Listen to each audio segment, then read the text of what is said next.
இப்போ பெரிய பெரிய இன்ஃப்ளூயன்சர் வந்து திறந்த கடைகளே ஒரு வருஷத்துக்கு மேலே தாக்கு பிடிக்கல, மூடிட்டாங்க. அப்போ இன்ஃப்ளூயன்சர் வந்து திறந்ததுனால கடை ஓடுதுன்னு சொல்ல முடியாது. அப்புறம் நீங்கள் டே டு டே உங்களோட ஆர்கானிக்கான கஸ்டமரை உருவாக்கணும் அப்படின்னா ஆர்கானிக் கம்மியாக இருக்குன்னு நினைக்கிறீங்களா? இந்த ரிவ்யூவாக இருக்கட்டும், இந்த இன்ஃப்ளூயன்சர் ப்ரமோட்டிங், இதை நான் வந்து நிறையா பார்த்ததுனால சொல்கிறேன் சார். மதுரை மாதிரி இடங்கள்ல ஒரு லீடிங்கான இன்ஃப்ளூயன்சர் 30,000 ரூபா கேட்குறாரு. மார்க்கெட்டில் முகம் தெரிஞ்ச நடிகை, ரொம்ப சின்ன நடிகையாக இருந்தால் கூட 1.5 லட்சம் ரூபா கேட்குறாங்க. இன்டீரியர் வந்து மினிமலிஸ்டிக்காக போகணும். இவங்க பண்ணுறது எல்லாம் என்ன பண்ணுறாங்கன்னா, இன்டீரியரில் வந்து பெரிய லெவலில் ஸ்பெண்ட் பண்ணுறாங்க. கடை அடுத்த வாரம் திறக்கிறேன் சார், உடனே வரணும்பாங்க. நான் சொல்லுவேன், ஆனால் பொருளாதார ரீதியாக கொஞ்சம் டவுனாக இருப்பாங்க. அப்படிங்கும்போது அவங்க ஃபுட் பிஸ்னஸ்க்குள்ளே வரலாமா? அப்புறம் நீங்கள் டே டு டே உங்களோட ஆர்கானிக்கான கஸ்டமரை உருவாக்கணும் அப்படின்னா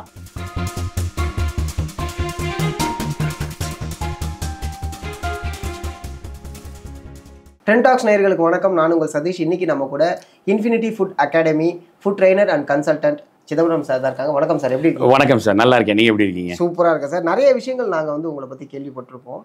பட் அதை நீங்கள் சொல்லும்போது இன்னும் கொஞ்சம் சரியாக இருக்கும்னு நினைக்கிறேன். ஃபர்ஸ்ட் நீங்கள் என்னென்ன விஷயங்கள்லாம் பண்ணுறீங்க அதை பற்றி சொல்லுங்கள் சார்.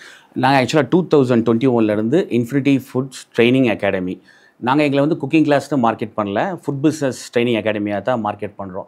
ரீசன் வந்து இப்போ ஃப்ரான்ச்சைஸிக்கு எக்ஸாக்டாக ரீப்ளேஸ்மெண்ட்டை தான் நாங்கள் பண்ணிகிட்டு இருக்கோம். இப்போ எக்ஸாம்பிள் காப்பி கடை அப்படின்னு பார்த்தீங்கன்னா, காஃபி பிராண்டோ டீ பிராண்டோ நீங்கள் ஒரு ஃப்ரான்ச்சைஸி போனால் 3 லட்ச ரூபாலேருந்து ஸ்டார்ட் பண்ணுறாங்க.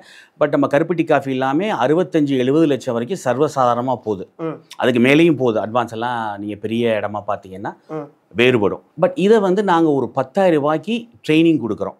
உங்கள் பட்ஜெட்டுக்கு ஏற்ற மாதிரி நீங்கள் கடையை செட் பண்ணிக்கலாம். இப்போ நம்ம ஸ்டூடெண்ட் வந்து கடையாக போனாங்கன்னா ஒரு 3 லட்ச ரூபாயில் செட் பண்ணுறாங்க. அந்த ஃப்ரான்ச்சைசி ஃபீஸ்க்கு ஒரு 2 லட்ச ரூபா சேவ் ஆகுது. Okay okay. இன்னொன்று, இந்த ஃப்ரான்ச்சைசி எடுக்கிற எல்லாருமே என்ன மைண்ட் செட்டில் இருக்காங்கன்னா, 2வது கடை என்னோட சொந்த பிராண்டாக போகணும். முதல்ல ஏன் நான் ஃப்ரான்ச்சைசி எடுக்கிறேன், கற்றுக்கிறதுக்காக எடுக்கிறேன். இப்போ கற்றுக்கிறதுக்காக ஃப்ரான்ச்சைசி எடுக்க வேண்டிய அவசியம் இல்லையே, அதுக்கு ஒரு ட்ரைனிங் இன்ஸ்டியூட் மாதிரி இருந்தால் நல்லா இருக்குமேன்னு நாங்கள் ஆரம்பித்த காலகட்டத்தில் தமிழ்நாட்டில் கொஞ்சம் லிமிட்டடாக இருந்தோம். இப்போ நிறைய பேர் பண்ணிகிட்டு இருக்காங்க. Okay, so super sir. நிறைய விஷயங்கள் இதுக்குள்ளேயே அடங்கியிருக்குன்னு நினைக்கிறேன். ஃபஸ்ட்டு என்னுடைய முதல் கேள்வியாக என்ன இருக்குது அப்படின்னா, இப்போ ரீசெண்டாக வந்து பார்த்தீங்கன்னா சோஷியல் மீடியா வைடராக இருக்கிறதுனால ஒரு ஃபுட் பிஸ்னஸை டெவலப் பண்ணுறதுக்காக இன்ஃப்ளூயன்சர்ஸை போய் அணுகிறதா இருக்கட்டும், அவங்களுடைய ஃபுட் ரிவ்யூவாக இருக்கட்டும், அவங்க ஃபுட் ரிவ்யூவை பார்த்துட்டு அந்த கடைக்கு போகிற மக்கள், அது ப்ரொமோஷனுக்கு ரொம்ப கரெக்டாக இருக்குன்னு நினைக்கிறீங்களா? இல்லை இதில் ஆர்கானிக் கம்மியாக இருக்குன்னு நினைக்கிறீங்களா? இந்த ரிவ்யூவாக இருக்கட்டும், இந்த இன்ஃப்ளூயன்சர் ப்ரமோட்டிங், இதை நான் வந்து நிறையா பார்த்ததுனால சொல்கிறேன் சார். இனிஷியல் ஸ்டேஜில் ஒரு கடை ஓப்பன் பண்ணுறீங்க அப்படின்னா இன்ஃப்ளூயன்சரை கூப்பிட்டு நீங்கள் பெய்ட் ப்ரொமோஷன் பண்ணுறது தப்பு இல்லை. எந்த விதத்தில் ஹெல்ப் பண்ணணுன்னா, புதுசாக இந்த இடத்துல ஒருத்தர் கடை திறந்துருக்காரு, அதை முதல்ல நீங்கள் வந்து உங்கள் பிராண்ட் எக்ஸிஸ்ட் ஆகுது அப்படிங்கிறத ஒரு அவேர்னஸ் க்ரியேட் பண்ணணும். அதுக்காக கண்டிப்பாக அது ஹெல்ப் பண்ணும். பட் கடையோட பிஸ்னஸே இன்ஃப்ளூயன்ஸில் நம்பி இருக்கா அப்படின்னா கிடையாது.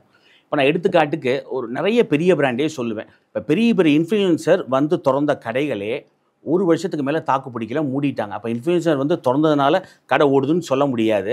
இன்னொன்று, நிறையா பேர் நம்ம பார்ப்போம், எல்லா மாதமும் ரீல்ஸ் போடுவாங்க. கேட்டால் அந்த ரெஸ்டாரண்ட் ட்ரெண்டிங்னா அந்த ரெஸ்டாரண்ட் ஓடாத ரெஸ்டாரண்ட்.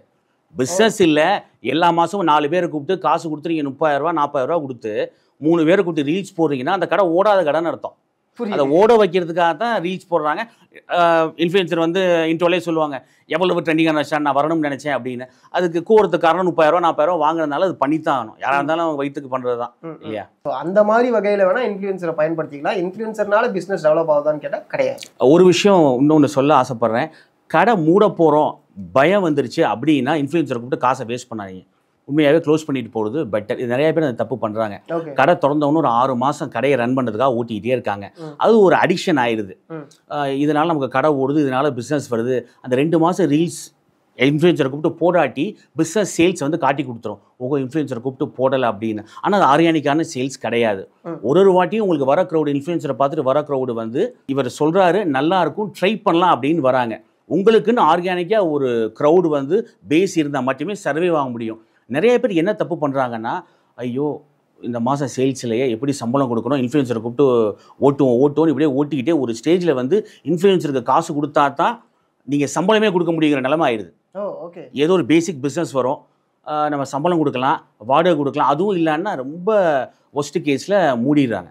ஓகே. ஸோ கடை மூட போகிறோங்கிற எண்ணத்தில் இன்ஃப்ளூயன்சர் கூப்பிடக்கூடாது. அப்படி பார்த்தா உங்களுடைய குவாலிட்டியில் நீங்கள் வந்து கான்சென்ட்ரேட் பண்ணுங்க, உங்களுடைய ஃபுட் டேஸ்ட்டில் கான்சென்ட்ரேட் பண்ணுங்க. ஆமாம் சார், அவேர்னஸ்க்கு இன்ஃப்ளூயன்சர் யூஸ் பண்ணீங்க. ஓகே. அப்புறம் நீங்கள் டே டு டே உங்களோட ஆர்கானிக்கான கஸ்டமரை உருவாக்கணும் அப்படின்னா உங்கள் டேஸ்ட் மட்டும் தான் உங்களை காப்பாற்றும். இன்ஃப்ளூயன்சருக்கு நீங்கள் வந்து லைக் இப்போ உள்ளே எடுக்கிறாங்களா, ஃபார் எக்ஸாம்பிள் வந்து இப்போ ப்ரொமோஷன் அப்படின்னாலே எண்ட் ஆஃப் த டே அது வந்து பைசா வந்து அதிகமாக போய் தான் நிற்கும். முன்னெல்லாம் வேறு வேறு விதத்தில் ப்ரொமோஷன் பண்ணிட்டு இருந்தாங்க, ஆட் பண்ணிட்டு இருந்தாங்க, போஸ்டர் ப்ரொமோஷன்ஸ் பண்ணிட்டு இருந்தாங்க, நிறைய இப்போ பேம்ப்ளெட்லாம் கொடுப்பாங்க. ஒரு காலேஜ் வாசலில் வந்து பார்த்தீங்கன்னா ஆஃபர் காம்போ அப்படின்னு சொல்லிட்டு பேம்ப்ளெட்லாம் கொடுப்பாங்க. இப்போ இன்ஃப்ளூயன்சர்ஸ் உள்ளே வரதுனால இதோடைய செலவுகள் அப்படின்னு ஒன்று இருக்கும்ல ஒரு. ஆமாம் சார், ஆமாம் ஆமாம். அது நிறைய பேர்ட்டு நீங்கள் பேசியிருப்பீங்க, கேட்டிருப்பீங்க. அது எந்த ரேஞ்சில் போய் நிற்கிதுன்னு தெரிஞ்சுக்கலாமா? இப்போ வந்து சார் மதுரை மாதிரி இடங்களில் ஒரு லீடிங்கான இன்ஃப்ளூயன்சர் 30,000 ரூபா கேட்குறாரு ஒரு ரீலுக்கு. ஒரு ரீல்ஸுக்கு ஃபுல் வீடியோ போட மாட்டேங்கிறாங்க யூடியூப்ல. ஃபுல் வீடியோ வந்து உங்களுக்கு யூடியூப்ல வந்து தேவையில்லை சார், வியூவே போக மாட்டேங்குன்னு அவாய்ட் பண்ணிடுறாங்க. கொலாப் பண்ணால் தனியாக காசு கேட்குறவங்க இருக்காங்க. என்னோட கொலாப் பண்ணி போட்டால் ஏன் மூலமாக உங்களுக்கு வந்து கொஞ்சம் ஃபாலோவர்ஸ் உங்கள் பேஜுக்கு வரும், அதனால எனக்கு கொலாபுக்கு தனியாக காசு கொடுங்க அப்படிங்கிற மாதிரி எல்லாமே இப்போ இருக்குது. ஓகே. இப்போ சென்னை எல்லாமே ஸ்டார்டிங்கே 30,000 ஸ்டார்ட் பண்ணுறாங்க. ஓகே. இப்போ கோயம்புத்தூர்லாம் பார்த்தீங்கன்னா இதே தான், ஒரு 30,000 ரூபாய். அதாவது ஒரு முகம் தெரிஞ்ச ஒரு 2 லட்சம் 3 லட்சம் ஃபாலோவர்ஸ் உள்ள இன்ஃப்ளூயன்சரோட ப்ரைஸ் வந்து கிட்டத்தட்ட 1 லட்சத்துக்கு இன்னைக்கு தேதிக்கு 10,000 ரூபாய் கேட்குறாங்க ஒரு ரீலுக்கு.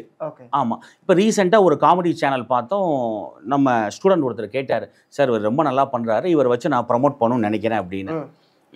நகைச்சுவை சேனல் தான் அது, 95,000 ரூபாய் அப்படிங்கிறாங்க. அவங்களோட ப்ரமோட் பண்ண ரீல்ஸ் எல்லாம் பார்த்தோம் அப்படின்னா ஒரு ரீல் வந்து இவங்க பண்ணுற ரீல் எல்லாமே மக்களோட கனெக்ட் ஆகுது.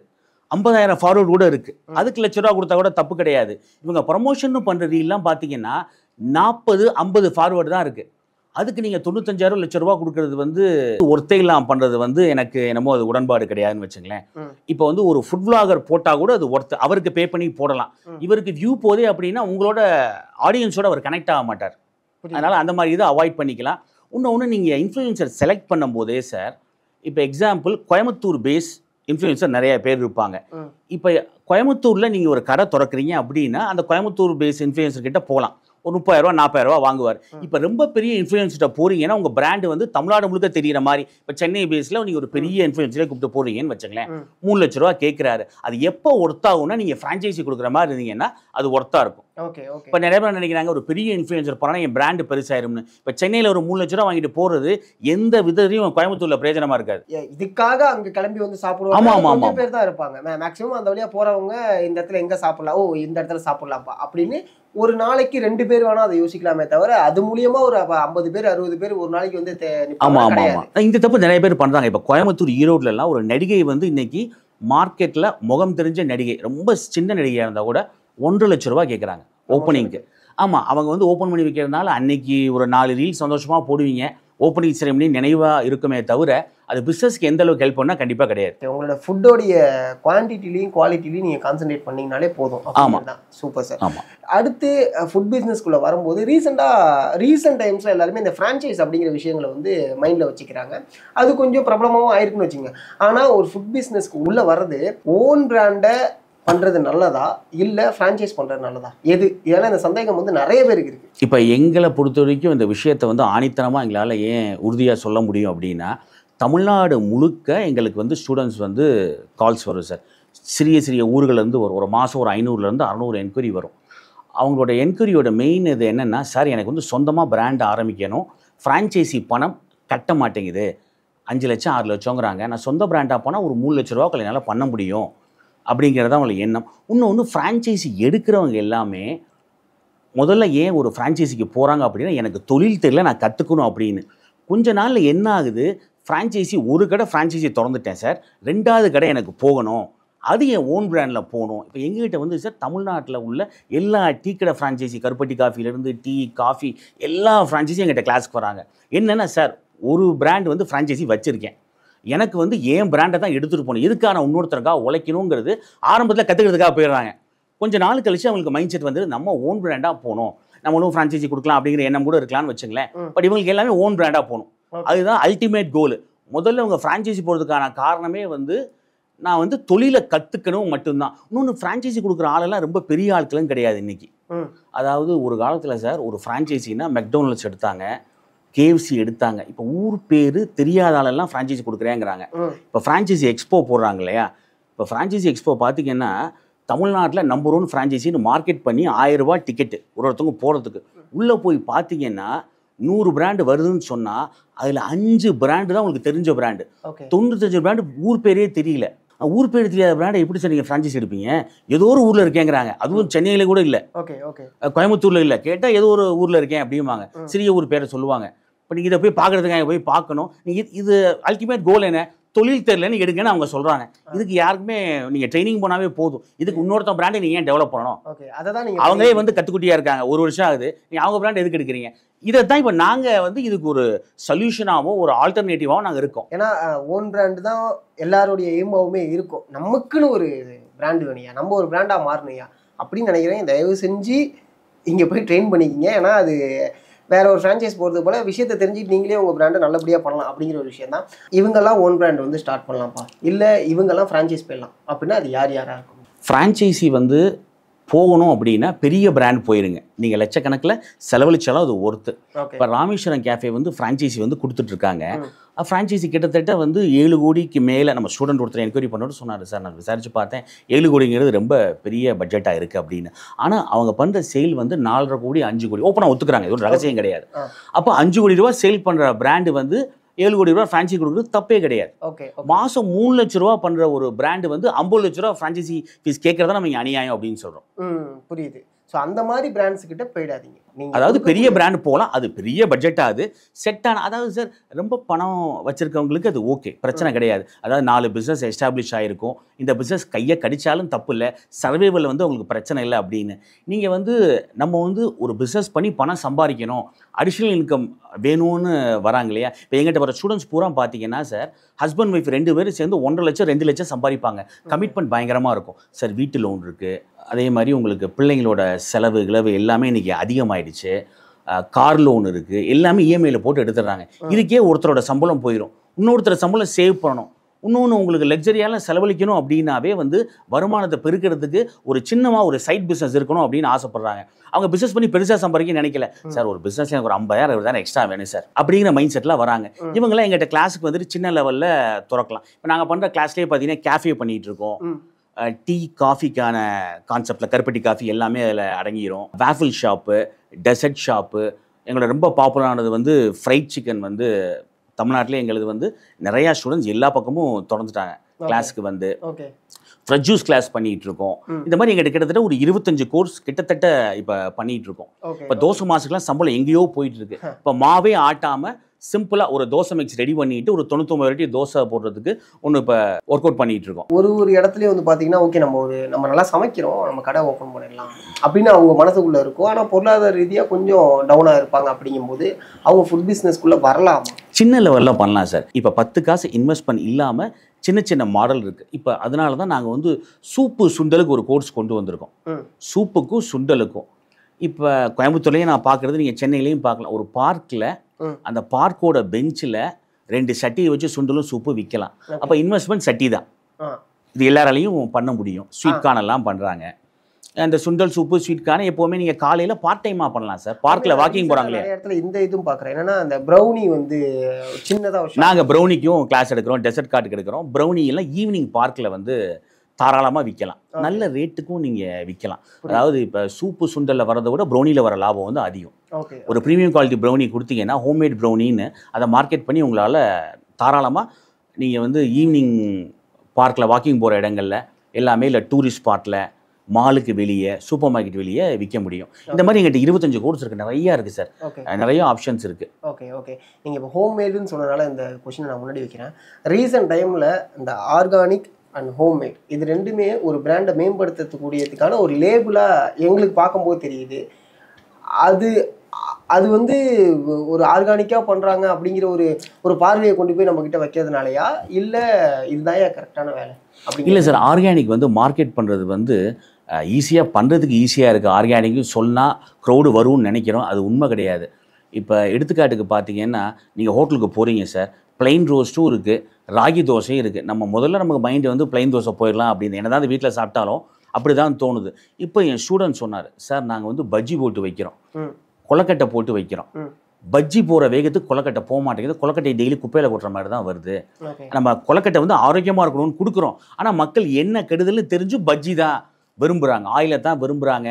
இன்றைக்கி வந்து ஹெல்த்தியான ஃபுட்டு வந்து மக்களுக்கு அந்த டேஸ்ட் பிடிக்கல. வெளிலேருந்து இங்கே வரக்கூடிய நார்த் இந்தியன்ஸ் வந்து அந்த நார்த் இந்தியனோட ஆத்தென்டிக் ஃபுட்டு வந்து கிடைக்க மாட்டேங்குது. அப்படி கிடைச்சாலும் அந்த ஒரு டேஸ்ட்டில் கிடைக்க மாட்டேங்குதுப்பா அப்படிங்கிற ஒரு விஷயம் சொல்கிறாங்க. மேபி அந்த நார்த் இந்தியன்ஸ் வந்து அவங்களோட ஃபுட்டை இங்கே கொண்டு வந்து அந்த ஃபுட்டு பிஸ்னஸ் இங்கே பண்ணுறது லாபகரமாக இருக்குமா? எப்படி? நார்த் இந்தியன் ரெஸ்டாரண்ட் எல்லாமே லாபகரமாக இருக்குது சார். சைனீஸ் ரெஸ்டாரண்டாக இருக்கட்டும், நார்த் இந்தியன் ரெஸ்டாரண்டாக இருக்கட்டும், சிட்டியில் வந்து ரெசிடென்ஷியல் ஏரியாலையும் சரி, கமர்ஷியல் ஏரியாலையும் சரி ரொம்ப நல்லாவே போகுது. பட் அந்த இடத்துல நார்த் இந்தியன் க்ரௌடு மெஜாரிட்டி இருந்ததுன்னா பெரிய லெவலில் ஹெல்ப்ஃபுல்லாக இருக்கும். Okay sir. ஃபுட் பிஸ்னஸில் இருக்கவங்க பொருளாதார ரீதியாக இன்க்ரீஸ் பண்ணணும், அவங்களுக்கு வந்து பிஸ்னஸ் நல்லா போகணும் அப்படின்னா என்ன விஷயங்கள் பண்ணவே கூடாது, எந்தெந்த விஷயங்கள் பண்ணணும்? இன்டீரியரில் எல்லாரும் அதிகமாக செலவழிக்கிறாங்க. ஒரு சின்ன 5 லட்ச ரூபா டீ கடைனா 50,000 ரூபாய்க்குலாம் இன்டீரியர் தேவையில்லை. நாங்களும் என்ன சஜஸ்ட் பண்ணுறோன்னா ஃபோட்டோ ஃப்ரேம் போதும். இப்போ நீங்கள் நார்த் இந்தியன் கேஃபேக்கெல்லாம் பார்த்தீங்கன்னா சார், சிம்பிளாக ஒரு 10க்கு 10 இடத்துலையே இந்த பக்கம் ஒரு 3 ஃபோட்டோ, இந்த பக்கம் ஒரு 3 ஃபோட்டோ இருக்கும். சாப்பாடு ஃபோட்டோ இருக்கும், பிளாக் அண்ட் ஒயிட்டாக இருக்கும், வாட் எவர் இட் இஸ். கீழே வந்து ஒரு சோஃபா மாதிரி போட்டிருப்பாங்க. இன்டீரியர் வந்து மினிமலிஸ்டிக்காக போகணும். இவங்க பண்ணுறது எல்லாம் என்ன பண்ணுறாங்கன்னா இன்டீரியரில் வந்து பெரிய லெவலில் ஸ்பெண்ட் பண்ணுறாங்க. ஓகே. இப்போ கிளாஸுக்கு எனக்கு புக் பண்ணும்போதே கடை அடுத்த வாரம் திறக்கிறேன் சார், உடனே வரணும்பாங்க. நான் சொல்லுவேன், சரி ஒரு வாரத்தில் திறக்க போகிறீங்க, ஒரு வாரம் ஏன் வெயிட் பண்ணுறீங்க, இப்போ வந்துருங்க சார், நீங்கள் வீட்டுக்கு போய் ப்ராக்டிஸ் பண்ணலாமே அப்படின்னா, இல்லை சார் இன்டீரியர் வேலை நடந்துகிட்டு இருக்கு. நானே சொல்லுவேன், என்ன சார் முதல்ல சுண்ணாம்பு அடிக்கிற வேலை தான் பார்க்குறீங்க, நீங்கள் முதல்ல தொழிலை கற்றுக்கணும். ஏன்னா ஆளும் கிடைக்க மாட்டேங்க, சம்பளம் கூட கேட்குறாங்க சார். ஒன்றுமே இல்லை சார், சாதாரண சாண்ட்விச் மாஸ்டருக்கு இன்றைக்கி சம்பளம் வந்து தொழில் தெரிஞ்ச ஆளுக்கு 30,000 ரூபா கேட்குறாங்க. அப்பா ஒன்றுமே தெரியாத பையனை போட்டால் 12,000 ஓடி போயிடுறான். கல்யாணமான ஆளாக இருக்கிறதுனால அவங்க குடும்பம் ரன் பண்ணணும். நீங்கள் அவங்க வயிற்று பொழப்புக்கு நம்ம வந்து 30,000ங்கிறது மினிமம் கொடுத்து தான் ஆகணும். ஆனால் பையன் வச்சு தான் ஓடி போயிடுறான், 30,000 சம்பளம் கொடுக்க முடியல. அப்படிங்கும்போது நீங்களே கற்றுக்கிட்டு பண்ணுறது தான் நாங்கள் சஜஸ்ட் பண்ணுறோம். இங்கே மார்க்கெட்டிங் பண்ணியே ஆகணும் அப்படிங்கிற ஒரு கட்டாயம் இருக்குது.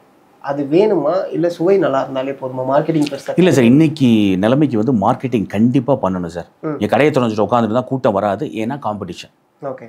இப்போ நீங்கள் கோயம்புத்தூர்லாம் பார்த்தீங்கன்னா ஒரே ரோட்டில் 10 டீ கடை சர்வசாதாரணமாக இருக்கும். ஸோ அந்த மாதிரி சுச்சுவேஷனில் நீங்கள் யார் அப்படிங்கிறத மக்களுக்கு சொல்லித்தான் ஆகணும். இனிஷியல் ஸ்டேஜில் அது பண்ணித்தான் ஆகணும். அப்புறம் உங்கள் இடம் கிளிக் ஆகிடுச்சு அப்படின்னா அது வேறு கதை. ஸ்டார்டிங்கில் மார்க்கெட்டிங் கம்பல்சரியாக பண்ணித்தான் சார் ஆகணும். ரீல் போடுறது நம்ம என்ன தான் திட்டாலும் கடை திறக்கும்போது ரீல் போடுங்க தான் நாங்கள் சொல்கிறது. இன்னொரு விஷயம் இருக்குது சார், என்னென்னா இப்போ எனக்கு நல்லா சாப்பிட தெரியும்ப்பா, நல்ல ஃபுட்டாக நிறைய நான் சாப்பிட்ருக்கேன். ஆனால் அது எனக்கு எப்படி சமைக்கணும், என்ன ஏது இதெல்லாம் தெரியாது. ஆனால் நிறைய ஃபுட்டை நான் எக்ஸ்ப்ளோர் பண்ணியிருக்கேன்.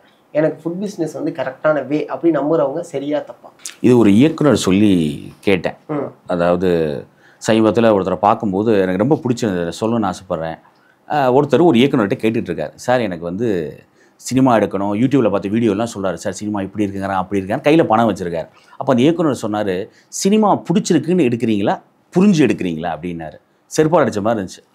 புரிஞ்சு, அதாவது புரிஞ்சு எடுக்கிறதுங்கிறது வேறு, பிடிச்சி எடுக்கிறதுங்கிறது வேறு. இப்போ எனக்கு வந்து இப்போ உங்களை மாதிரி இன்டர்வியூ எடுக்க பிடிக்கும் அப்படின்னா எனக்கு இதில் பற்றி விஷயம் தெரியாமல் இன்னொருத்தர் இன்டர்வியூ எடுக்கிறது சிரமம் இல்லையா? அதை வந்து கற்றுக்கிட்டு நான் எடுத்தால் ஓகே. ஸோ இதான் நாங்கள் லேர்னிங் முக்கியம் அப்படிங்கிறத சொல்கிறோம். ஒரு மிடில் கிளாஸ் அவனுக்கு வந்து எப்போதுமே போராட்டம் தான் வந்து, மிடில் கிளாஸ்னாலே அந்த போராட்டம் வந்து இருக்கவே செய்யும். நம்ம எப்படியாவது கொஞ்சம் ஹையர் லெவலுக்கு மாறிடணும், கீழேயும் போயிடக்கூடாது அப்படிங்கிற ஒரு போராட்டம் இருக்கும். அவங்க ஃபுட் பிஸ்னஸில் வந்தால் எப்படி வந்து அவங்களால ஸ்டேபிள் பண்ண முடியும், என்னென்ன விஷயங்கள் பண்ணணும் சார்? ஃபுட் பிஸ்னஸில் உண்மையாகவே நல்லா சம்பாதிக்கலாம் சார். நிறையா பேர் பயப்படுற மாதிரிலாம் இல்லை. நானே ஒரு ராமேஸ்வரம் கேஃபே ஒரு எக்ஸாம்பிள் சொன்னேன். இதில் வந்து உண்மையாகவே நல்லா சம்பாதிக்கக்கூடிய தொழில் தான் அது. அது ஏன்னா இனிஷியல் ஸ்டேஜில் வந்து நீங்கள் வந்து நான் சொல்கிற மாதிரி தேவையில்லாத செலவுகளை அவாய்ட் பண்ணணும்னா எப்படி அவாய்ட் பண்ணலாம்? அந்த மாதிரி இன்டீரியர் மாதிரி விஷயங்களை அவாய்ட் பண்ணிக்கலாம். மேன் பவர் பெரிய சம்பளம் கேட்குறாங்க, அஃப்கோர்ஸ் அவங்க வயிற்று பொழப்பு, அவங்க பெரிய இடத்துல அவங்களுக்கு அந்த சம்பளம் கொடுக்கலாம். சாண்ட்விச் மாஸ்டர் 30,000 ரூபா பெரிய ஹோட்டல் கொடுக்கும், உங்களால் கொடுக்க முடியாது. இப்போ நீங்களே ஒரு 5,000 ரூபா சம்பளம் வாங்க, உங்களுக்கு எப்படி 30,000 ரூபா கொடுக்க மனசு வரும்? அப்போ நம்மளே அதை தொழிலை கற்றுக்கிட்டு பண்ணும்போது பெருசாக சேவ் ஆகும். இன்னொன்று தொழிலை வந்து A to Z நீங்களே பண்ணிங்கன்னா வந்து அதோட நெளிவு சுழிவை கற்றுக்கலாம். எக்ஸ்பான்ஷனுக்குமே இது பெரிய லெவலில் உதவும். இந்த மாதிரி விஷயங்களில் பணத்தை சேவ் பண்ணுறது மூலமாக உங்களால் குறைஞ்ச செலவில் தொழில் ஆரம்பிச்சிடலாம் சார். உங்கள் டேஸ்ட் எல்லாமே வந்து எங்களை மாதிரி ஆட்கள் இருக்கிறதுனால உங்களுக்கு ட்ரைனிங் கொடுக்கும்போது கரெக்டான டேஸ்ட்டாக நாங்கள் சொல்லி கொடுக்குறோம். அதை நீங்கள் மெயின்டைன் பண்ணாவே வந்து போதும்.